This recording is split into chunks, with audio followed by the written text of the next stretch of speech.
ফুটো, আজ বিকালে তো টাইম হবে, গণেশ পূজা তো চলেই এলো। চ চাঁদাটা তুলে নি, নাহলে এবারে দেরি হয়ে যাবে। ও চাঁদা তুলতে লাই? তা টুম্পা বৌদির ঘর কবে যাবি? দেখি টুম্পা বৌদির ঘর কবে যাওয়া হয়।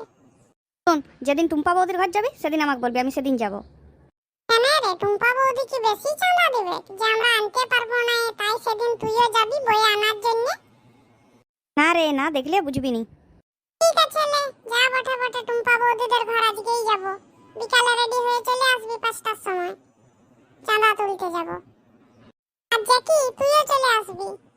হ্যাঁ 5টার সময় তো ঠিক আছে, আমি ঠিক চলে আসবো। ও বৌদি, বৌদি তুই ঠিক দেখছু তো?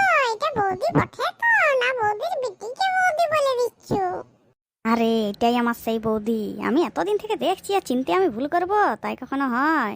বৌদিকে চিনার জন্য আমার চোখগুলো হচ্ছে জহরির চোখ, বুঝলি? কি মারে, বৌদি দেখতে কিন্তু দারুণ হেব্বি হেব্বি। তাই আমি বুঝতে পারছি এখন দেখার পরে যে তুই কেন বলছিলি যে বৌদির ঘর যেদিন চাঁদা নিতে যাবো সেদিন কিন্তু আমি যাবই। চেষ্টা কি করবো নাকি রে? বেশি বকবক করিস না, চুপ তো। এই বেশি বকবক করিস না, চুপ দে। এখন আমি তোর কথা শুনবো না বৌদিকে তো চোখ ভরে দেখবো? বল দেখি। আগে তুই তোর কাজটাই কর, তোর কাজটা করার জন্য এসেছু। আমার কথা কেন শুনবি? আমারটা না হয় পরেই শুনবি। কি মা, তোমরা এসেছো? বলো বলো, কি বলছো? না বৌদি, মানে বলছি কি গণেশদা ঘরে নাই? না নাই। কোথায় গেছে?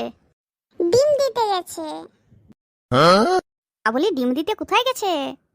বাজারে। ও, ঘরে জায়গা নাই তাই বাজারে গেছে ডিম দিতে? তোমার যা কথা না।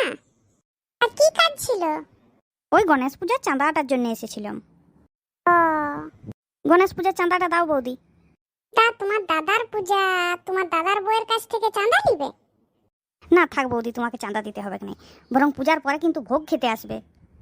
হ্যাঁ হ্যাঁ যাবো বই কি, তুমি এত করে বলছো আর আমি যাবো না তাই কখনো হয়? তারপরে আবার তোমার দাদার পূজা বলে কথা, আর আমি যাবো না? আর বৌদি রবিবারেই ভাসানটা করবো, শীঘ্রই করে আসবে তুমি। ওই নদীতেই ভাসাবো, আর ভাসানের সময় তোমাকে কিন্তু নাচও করতে হবে। যাবার সময়ও আসার সময়ও পুরা রাস্তা কিন্তু নাচ করে করে যাবো আর নাচ করে করে আসবো। যতই হোক দাদার ভাসান বলে কথা।